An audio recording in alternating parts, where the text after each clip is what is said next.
नमस्कार, मैं हूं प्रभु चावला। सीधी बात में आज बारी है आध्यात्मिक गुरु गुरुदेव श्री श्री रविशंकर की। गुरुदेव जी, आपका स्टूडियो में स्वागत है, सीधी बात में स्वागत है। नमस्कार। नमस्कार गुरुदेव, मैं आपका एक वक्तव्य पढ़ रहा था जिसमें आपने कहा कि जब कोई नेचर के लॉ के खिलाफ जाता है तो बहुत बीमारियां फैल जाती हैं। अभी थोड़े दिन पहले कहीं आपने कहा था। तो ये कोरोना जितनी बड़ी बीमारी इस देश में फैली है, सारे वर्ल्ड में फैली है, हिंदुस्तान के अंदर लगभग 3 लाख से ज्यादा लोग मर चुके हैं। तो कौन सा कानून जो है नेचर का हम लोगों ने तोड़ा, जो आप समझते हैं जिसकी वजह से ये तो मैन मेड वायरस है, उसकी वजह से तबाही हुई है कि ये कोई नेचुरल डिजास्टर नहीं है, ऐसा लोगों का मानना है। ये बिल्कुल सही बात आप कह रहे हैं। ये नेचुरल तो है ही नहीं। ये मैं 1 साल से हम यही बात कहते आ रहे हैं। ये तो मैन मेड वायरस है, लैब से एस्केप किया हुआ, ये तो पक्की बात है। और हमारे भारत के कुछ आईआईटी के कुछ साइंटिस्ट लोगों ने भी इस पर शोध किया, बस मगर उनकी आवाजों को चुप कर दिया गया इंटरनेशनल एरेना में। मगर अब ये सत्य निकल आ रहा है। ये जो है ना, ये बायोवार ही समझ सकते हैं हम। नहीं, आप भी कहाँ है सबको पता है। तो आप भी मानते हैं ना ये चाइनीज वायरस है? हाँ, ये लैब से आया हुआ है। इसमें हो सकता है और देशों का भी सहयोग होगा। पर ये आया चाइना से। हम ये नहीं कह सकते सिर्फ एक देश के प्रयत्न से हुआ होगा, ये ऐसा भी नहीं कह सकते हैं। इसमें अन्य देशों का भी इसमें हाथ हो सकता है। और बड़े बड़े उद्योगपति जो जिनका नाम हम सुनते हैं, तो वो भी इस पर फंडिंग किए, जो वैक्सीन के ऊपर कब्जा करके बैठे हुए हैं। ऐसे सब लोगों के एक षड्यंत्र से मुझे लगता है ये बीमारी का उपज हुआ है वहां पर। तो जो बाकी लोग भी कह रहे हैं कि वैक्सीन बनाने वाले जो लोग हैं, जो साइंटिस्ट हैं, वहां पर लोगों ने एक वायरस क्रिएट किया ताकि इतनी बड़ी, कितने ट्रिलियन डॉलर्स की मार्केट बन गई। अभी भी हमारे यहाँ भी 70,000 करोड़ रुपया खर्च होगा सबको वैक्सीन करने के लिए। पर मैं जो बात आपसे पहले पूछ रहा था कि यहाँ पर हम लोग कहाँ फेल हो गए इसको कंट्रोल करके। हमारे यहाँ इम्यूनिटी भी ज्यादा होती है, तो उसके बावजूद भी हमारे यहाँ काफी नुकसान हुआ, काफी लोग मर गए। तो यहाँ पर कोई वायलेशन नेचर का की हुआ या हिंदुस्तानियों का लाइफस्टाइल बदल गया? इसमें अपना भी कुछ ये हो सकता है, असावधानी का कारण भी हो सकता है। लेकिन देखिए, वायरस के लिए जब पता चला ऐसा वायरस आया, अब हम असावधानी बरतावे, हम जो उसके कानून को, जो उसका नियम है वो पालन ना करे, अपना इम्यून सिस्टम को मजबूत ना करे, तो हम भी इसके शिकार हो जाएंगे। भाई तलवार लेके कोई आ रहा है कि मगर हमें भी सतर्क रहना पड़ेगा। तो ये जो है ना, ये सिर्फ उन्हीं का ऐसा नहीं कह सकते। अपना भी इसमें यदि हम सावधानी से रहे, अपना इम्यून सिस्टम को मजबूत रखें, अपना रोग निरोधक शक्ति ठीक रहे, तो हम इसका मुकाबला आसानी से कर सकते हैं। अच्छा, दूसरी बात यह है कि ये देखिए, बड़ा स्वारस्यकर बात यह है कि हमारे देश के आसपास के जो देश है वहां इतना ये खौर नहीं मचा है जैसे बांग्लादेश में नहीं है, नेपाल में इतना नहीं है, अभी नेपाल में अभी शुरू हो गया, पाकिस्तान में नहीं है, श्रीलंका में नहीं है, म्यांमार में नहीं है, भारत में इतना ज्यादा क्यों? ये निश्चित रूप से ये हमको दर्शाता है ये कोई बदमाशी ही है, किसी का जो है ना आतंकवाद ही समझ सकते हैं इसको हम। अच्छा, ये आप कह रहे हैं बायोलॉजिकल आतंकवाद है, ये बायोलॉजिकल टेररिज्म है। क्योंकि ये किसी ने जो भी किया हिंदुस्तान की तरक्की को रोकने के लिए, हिंदुस्तान को डीरेल करने के लिए, ये सब वायरस हिंदुस्तान के अंदर फैलाया जा रहा है। परंतु उसके अंदर गुरुदेव जी आपकी एक सलाह है जो आप बार बार बताते हैं, जो आप ब्रीदिंग एक्सरसाइज बताते हैं कि ये बीमारी ऐसी है जिसमें ब्रीदिंग एक्सरसाइज की वजह से जहाँ ऑक्सीजन नहीं गई, काफी लोग मर गए उसके अंदर। तो आपको लगता नहीं कि आपका प्रचार कुछ ज्यादा होना चाहिए था ब्रीदिंग एक्सरसाइज? अब पहली बार समझ में आया हिंदुस्तानियों को कि ब्रीदिंग एक्सरसाइज से भी आपने लंग्स को रिवाइव कर सकते हैं। तो कहीं आर्ट ऑफ लिविंग वालों को कुछ और ज्यादा प्रयत्न नहीं करना चाहिए था? अपना कर रहे हैं, लगातार कर रहे हैं चावला जी। हम खुद 2 बार इनको मेडिटेशन के लिए वो करते हैं, वेबिनार करते दुनिया भर के, खासतौर से फ्रंटलाइन वर्कर्स के लिए, डॉक्टर्स के लिए, हजारों करोड़ों वर्कर्स जो दुनिया भर के हैं, उन सब को हम क्लासेस ले रहे हैं। और ब्रीदिंग के बारे में, मेडिटेशन के बारे में हमारा 22,000 टीचर्स हैं देश भर में। वो सब लोग इतने व्यस्त हैं, दिन रात ये सिखा रहे हैं लोगों को, और इम्यूनिटी बूस्टिंग के लिए काफी नुस्खे बता रहे हैं उनको। तो गुरुदेव, ये भी होता है कई बार कि जितना मैं इस वर्ड को मार्केटिंग वर्ड इसलिए यूज कर रहा हूँ कि बेटर वर्ड इससे मिल नहीं रहा मेरे को, कि आपकी जो यूजफुलनेस है ब्रीदिंग एक्सरसाइजेस की, उसकी मार्केटिंग करने में आप शायद कुछ उतने सफल नहीं हुए जितने होना चाहिए था आपको। एलिटिस्ट कई बार माना जाता है कि गुरुदेव जो है अर्बन सेंटर्स में ज्यादा रहते हैं, बाकी क्षेत्र ग्लोबल सब करते हैं, परंतु हिंदुस्तान के अंदर जो मिडिल क्लास है, लोअर मिडिल क्लास है, गांव में है, गुरुदेव को वहां भी जाना चाहिए, वहां नहीं जाते हैं। हमारे गांव में बहुत काम चल रहा है इसमें। हमारे गांव में, महाराष्ट्र हो चाहे हिमाचल हो, मणिपुर के गांव में, त्रिपुरा के गांव में लाखों हमारे वर्कर्स सिखा रहे हैं और उनको योगा का प्रोटोकॉल सिखा रहे हैं 10 मिनट का। अभी देखिए इसी हफ्ते महाराष्ट्र में हमारे लाखों लोग इसका पूरा किए हैं, कोर्सेज पूरा किए हैं। टीचर्स भी 2 लाख ऐसे गांव के जो टीचर्स हैं, शिक्षक हमने तैयार किया है देश भर में। अपनी भारतीय प्रणाली जो है जैसे आप तो कर रहे हैं, तो कई बार कंफ्लिक्ट हो जाता है। एलोपैथी जो विदेशों से आई हुई है उसके बारे में चर्चा होती है, तो आपका कहना भी यही है कि बाबा रामदेव ने कहा है कि एलोपैथी जो है षड्यंत्र है, उसका प्रचार ज्यादा हो रहा है, इसकी वजह से हमारे लोग उस तरफ ज्यादा बढ़ जाते हैं। आप भी सहमत हैं इस बात से? नहीं, देखिए आयुर्वेद का अपना स्थान है, इसको कोई नकार नहीं सकता। आयुर्वेद न केवल एक औषधि शैली है, मगर जीवन शैली, जीवन में कैसे स्वस्थ रहने के लिए जो जो करना है वो सब आयुर्वेद में है। आयुर्वेद शुरू होता है स्वास्थ्य वृत्त, माने कैसे तुम अपना दिनचर्या करना चाहिए, क्या क्या लेना चाहिए, कैसे कैसे रोग निरोधक शक्ति को बढ़ाना, ये सब है। ऐसा ही बहुत नेग्लेक्टेड एक साइंस है सिद्धा मेडिसिन, सिद्धा औषधि, जो तमिलनाडु में सिमट के रह गया।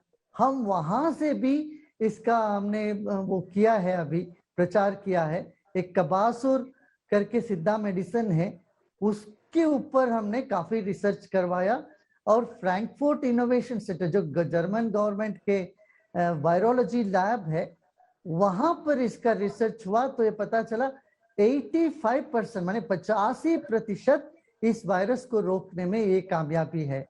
तो इस तरह से आज कोई 25 अलग अलग जगह शोध कार्य चल रहा है, इसके ऊपर संशोधन चल रही है कि आयुर्वेद और सिद्धा मेडिसिन के कॉम्बिनेशन का क्या असर हो सकता है इन वायरस के ऊपर।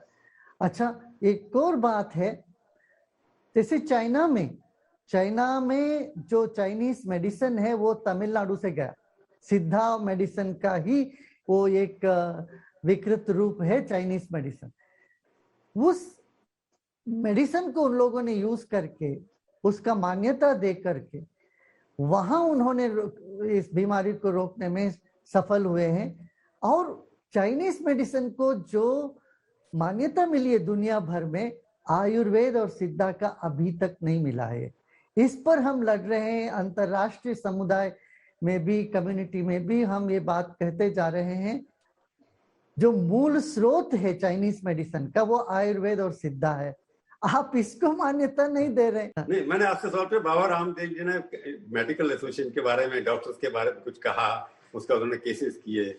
इस तरह की कॉन्फ्लिक्ट जो है, आपको लगता है बाबा रामदेव जी की मूल सोच है उनके, उससे सहमत है कि नहीं? देखिए, उन्होंने तो बाद में कह भी दिया है कि वो अपना वक्तव्य उन्होंने वापस भी ले लिया है, तो वहां के वो बात खत्म हो जाती है। मतलब जो पहले जो बात है, किसी जोश में आके कुछ कह दिया हो, देखिए कभी किसी जोश में आके कुछ कह दिया हो, बाद में रियलाइज हुआ होगा ये ठीक नहीं है, तो उन्होंने वापस ले लिया उस बात को, वहां पर वो समाप्त हो जाता है ना।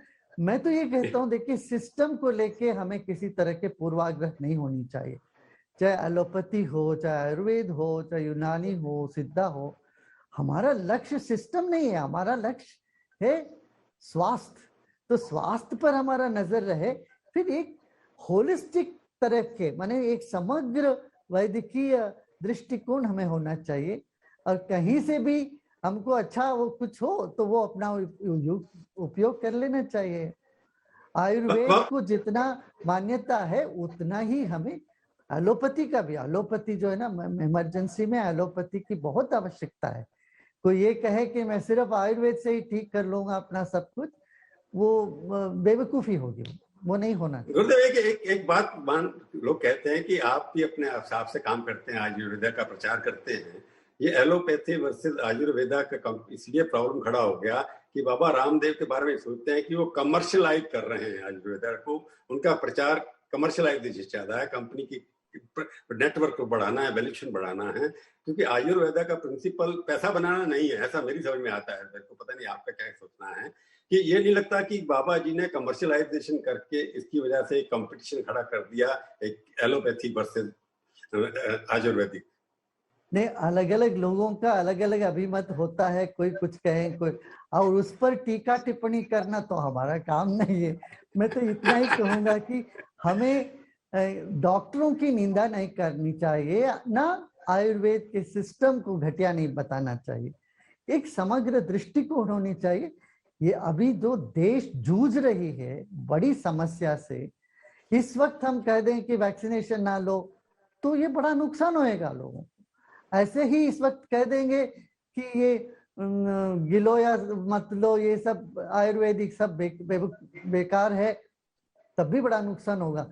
हमने देखा हमारे अनुभव में लाखों लोग जब आयुर्वेद के अमृत और हल्दी इन सब चीजों को, कबासुर, खासतौर से कबासुर, इसको लेके जो पॉजिटिव थे वो 5-6 दिन में 7 दिन में नेगेटिव हो गए, जिनको हॉस्पिटलाइजेशन करना नहीं पड़ा। ऐसे बहुत केसेस हैं हमारे यहाँ पर। हमारे आयुर्वेदिक हॉस्पिटल है, हमारे सामने 1900 पेशेंट ने ये सब लिया, कबासुर लिया, हल्दी लिया, टर्मरिक, नैनो टर्मरिक, वो एकदम ठीक हो गया, एक को भी हॉस्पिटलाइजेशन नहीं करना पड़ा। गुरुदेव जी तो ठीक बात है, मैं भी क्या करना चाहिए, दोनों सिस्टम में अपनी अपनी खूबी है और दोनों को लेके चलना पड़ेगा।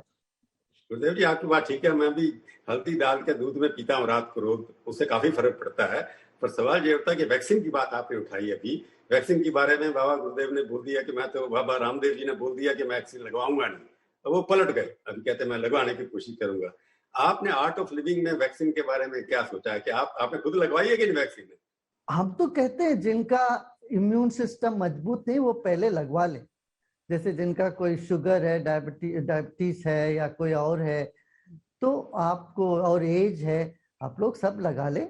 और यंग लोगों के लिए तो अभी वेट कर सकते हैं वो लोग, तो ऐसी कोई जल्दी नहीं है। नहीं गुरुदेव, जैसे आप जैसे लोग हैं, बड़े बड़े नेता हैं, जो हमने सुना और देखा उसमें ये है कि वैक्सीनेशन से जो आघात इस वायरस से शरीर पर हो सकता है वो बहुत हद तक कम होता है, ये वैज्ञानिकों ने दिखाया, सिद्ध किया। तो इसलिए हम तो कहते हैं कि हमने खुद करवाया, कई जगह लोगों को फ्री वैक्सीनेशन के लिए कैंप्स लगवाए, करवाए, वो होना भी ठीक है, वो ऐसा कुछ नहीं है। जैसे आप जैसे गुरुदेव जो है प्रेरणा स्रोत लोग हैं, जैसे प्राइम मिनिस्टर मोदी ने जब लगवाना शुरू किया, पहले राउंड में नहीं लगवाया तो उसके बाद काफी लोगों ने लगवाया। मैं आपसे सवाल इसलिए पूछ रहा हूँ कि अगर आपने लगवाया है तो उसका प्रचार होना चाहिए कि बाबा जी, गुरुदेव जी ने लगाया तो उनके सारे जितने फॉलोअर्स हैं सब लगवाना शुरू कर दी। मैं इसे सवाल आपसे पूछ रहा हूँ, क्या आपने लगवा लिया या लगवाने वाले हैं? नहीं, अभी नहीं लगवाया, मैं अभी वेट करता हूँ, अभी एक आध महीने के बाद देखूंगा। अच्छा, अभी तक नहीं लगवाया? आपकी इम्यूनिटी काफी हाई होगी ना, इसलिए नहीं लगाया आपने? नहीं, हमको लगता है हमारा वो भी अभी तो मजबूत है इम्यून सिस्टम, मैं लगाऊंगा थोड़े समय के बाद। अब वैक्सीन की कमी है, जो लोगों को बहुत जरूरी है पहले उनको लगवा ले।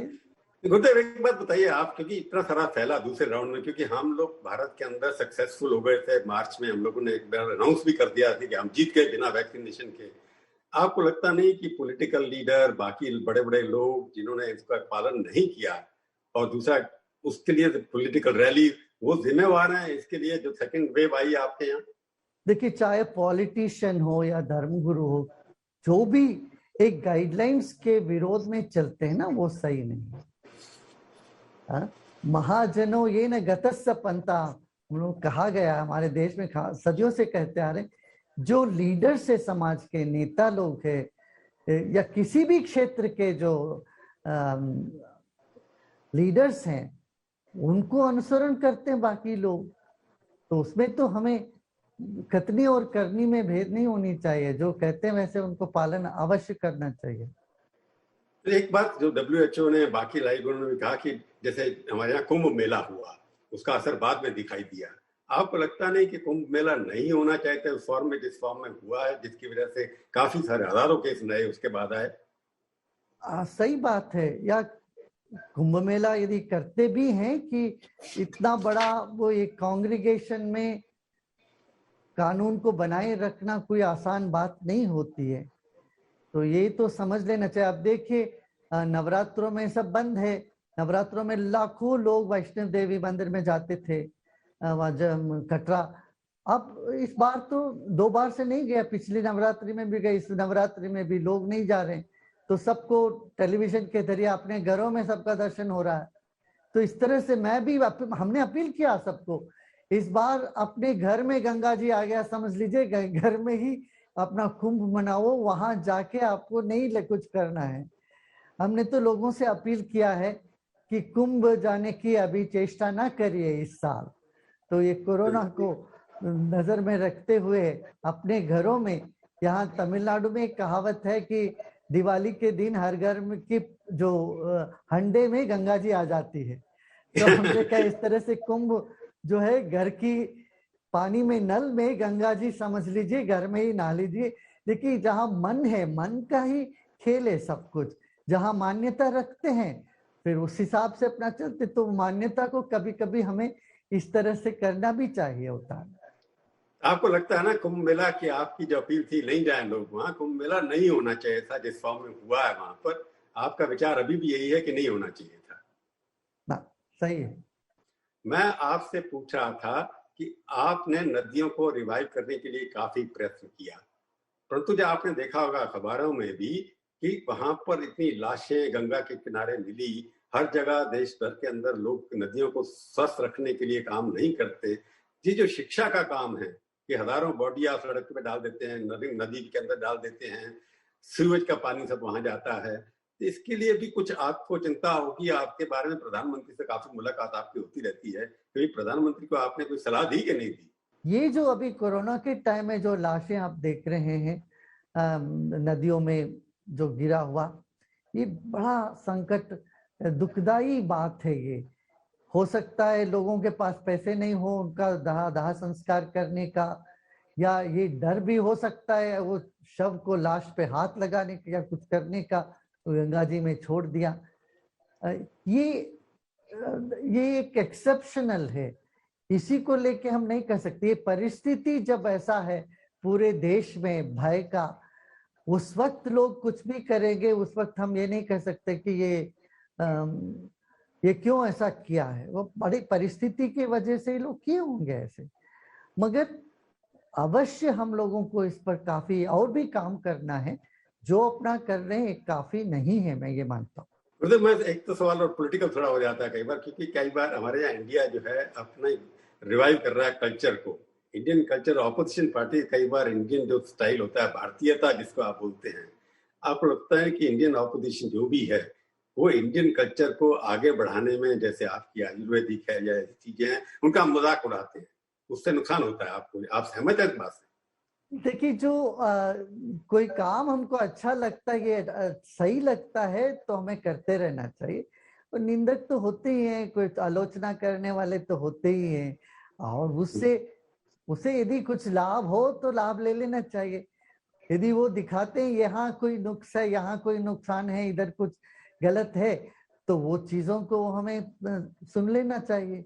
बाकी तो जो है ना, ये एक तरह से अच्छा है। आलोचक जो आलोचना करते हैं वो आपका संकल्प शक्ति कितना मजबूत है ये देखते हैं। गुरुदेव जी, एक नया सवाल जो उठ रहा है बार बार आपके विरोधियों में भी, बाकी इंटेलिजेंसिया में भी, लेफ्ट लिबरल जो हैं, कि जितने भी हमारे धर्म गुरु हैं, चाहे आप हों उसके अंदर, चाहे सदगुरु जी हों, चाहे बाबा रामदेव हों, आप तीनों ही फेमस हैं, इंटरनेशनल ब्रांड भी हमारे हैं, कि आप लोग सत्ता के साथ ज्यादा हैं और अपना कमर्शियलाइजेशन प्रमोशन करने के लिए तैयार होते रहते हैं, जिससे नुकसान होता है कि गवर्नमेंट के साथ मिलकर के आप अपने को प्रमोट कर रहे हैं, ऐसा एक विचारधारा बनती चली जा रही है।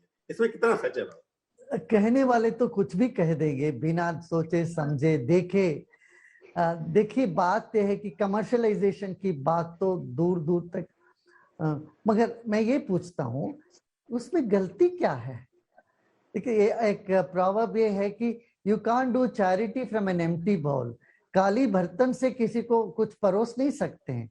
हमें दान देना हो, सबको उठाना हो, उसमें कुछ तो होना चाहिए। तो आर्थिक एक व्यवस्था भी हर सेवा प्रोजेक्ट का एक अंग होता ही है, नहीं तो हो ही नहीं सकता। ना सेवा हो सकती है, ना साधना हो, ना कुछ भी हो सकता, कुछ भी नहीं हो सकता उससे। तो इसलिए ये भी उसका एक अंग ही है। अच्छा, मगर ऐसा नहीं है सिर्फ रईस लोग ही इसका लाभ उठा सकेंगे। ये कमर्शियलाइजेशन आप पाएंगे ऐसा नहीं है। कोई भी धर्मगुरु गरीब से गरीब लोगों के काम भी आ रहे हैं। देखिए, हमारे 80,000 बच्चे पढ़ते हैं ट्राइबल एरियाज में, उनको खाना पीना व्यवस्था सब हम फ्री दे रहे हैं। इसी तरह से गांव की महिलाओं के लिए प्रशिक्षण दे रहे हैं, अडल्ट एजुकेशन हो रहा है, लाखों विकल्प देश भर में चल रहा है। तो ये सबके लिए कुछ ना कुछ धन तो चाहिए होगा, कहीं भीख मांगने तो नहीं जाते। तो उसके अंग के रूप में कुछ ना कुछ वो होता भी है। कुछ 100 स्कूल तो पेड स्कूल होते हैं, हमारा 800 स्कूल है जो फ्री स्कूल्स होते हैं। तो ये एक दूसरे के कॉम्प्लीमेंट कर देते हैं। इनकम जरूरी है, आपको लगता है इनकम जरूरी है? थोड़ा सपोर्ट करने के लिए इनकम का भी साधन होना चाहिए कोई। तो पर एक बात यह है जो मैंने आपसे पहले पूछा कि पहले भी आप लोग काफी एक्टिव थे, काम करते थे, अब ऐसा क्यों लगता है लोगों की आप सिर्फ सत्ताधारी दल के साथ खड़े हैं, उनकी प्रशंसा करते रहते हैं हर वक्त? ऐसा एक इंप्रेशन आपके विरोधियों में है कि आप केवल सरकार के साथ हैं, उनके गुणगान गाते रहते हैं ना। देखिए, राजाश्रय के बिना कोई भी चीज पूर्ण रूप से नहीं हो सकता है। मान लीजिए हम कोई रिवर रिजुविनेशन करना चाहते हैं, वहां के कलेक्टर, वहां से एडमिनिस्ट्रेटर, कोई एक पॉन्ड को हम क्लीन करना चाहते हैं, we need association, help of local authorities also. हम ऐसा नहीं किसी एक विशिष्ट पार्टी के साथ लगे हुए हैं, ऐसा भी नहीं। हमारा काम तो सब जगह हो रहा है। उड़ीसा में हो रहा है, महाराष्ट्र में हमारा काम चल रहा है, केरला में, कर्नाटक में। मैं ये कहूंगा कि ये जो जितने भी हम धार्मिक क्षेत्र के लोग हैं, जैसे आप हैं, जर्नलिज्म है, वैसे जजेस है, कोर्ट्स हैं, हम सबका अपना अपना काम है, मगर सबके बीच में कुछ मर्यादा होती है अपनी अपनी। उस मर्यादा को पालन करना चाहिए, ये आवश्यक है। जो क्वेश्चन पूछा जा रहा है ना, रहना चाहिए। अभी आप कोई आके पूछे प्रभु चावला किस पार्टी के हैं, आप क्या बोलोगे? अरे भाई, हम तो जर्नलिस्ट हैं, हम सभी पार्टी के हैं, बोलेंगे कि नहीं? अब ना किसी के हैं ना सबके हैं। ऐसे ही धर्मगुरु भी सबके होते हैं, ना किसी के भी नहीं होते। गुरुदेव जी, आपने ठीक कहा। प्रभु चावला को आपने सोनिया गांधी के साथ भी देखा होगा, प्रभु चावला को आपने ममता बनर्जी के साथ भी देखा होगा, प्रभु चावला को आपने फारूक अब्दुल्ला के साथ भी देखा होगा। कर श्री श्री रविशंकर बाबा रामदेव को मैंने ममता बनर्जी के साथ नहीं देखा, मैंने सोनिया गांधी जी के यहाँ नहीं देखा। तो उससे क्या लगता है आपको? देखिए देखिए देखिए, मोदी जी के साथ जरूर देखा है। जहां तक हमारी बात है, हमारी बात जहां तक है, हमको अपने सबके साथ देखे होंगे। हम उड़ीसा में भी हैं, नवीन पटनायक जी के भी वहां पर उड़ीसा गवर्नमेंट के साथ काम कर रहे हैं, दिल्ली गवर्नमेंट के साथ काम कर रहे हैं, पिनराई विजयन के साथ भी आपने देखा होगा हमारा काम। सो हम अपना जानते हैं कितना क्या डिस्टेंस रखना है, कैसे अपनी एक इंस्टीट्यूशन की मर्यादा रखनी है। आपने सिर्फ नवीन पटनायक का नाम लिया, जो मैंने नाम लिए थे उसमें से किसी का नाम लिया, पर आप हमारी सीधी बात में आ जाए। गुरुदेव जी, आपका बहुत बहुत धन्यवाद, बहुत बहुत धन्यवाद। नमस्कार। तो ये थी आज की सीधी बात। सीधी बात का ये कार्यक्रम आपको कैसा लगा? आप अपनी राय हमें ईमेल के जरिए भी भेज सकते हैं। अगले हफ्ते आएगी बारी किसी और हस्ती की, और उनसे हम करेंगे सीधी बात। इंतजार कीजिए तब तक, और देखते रहिए आज तक।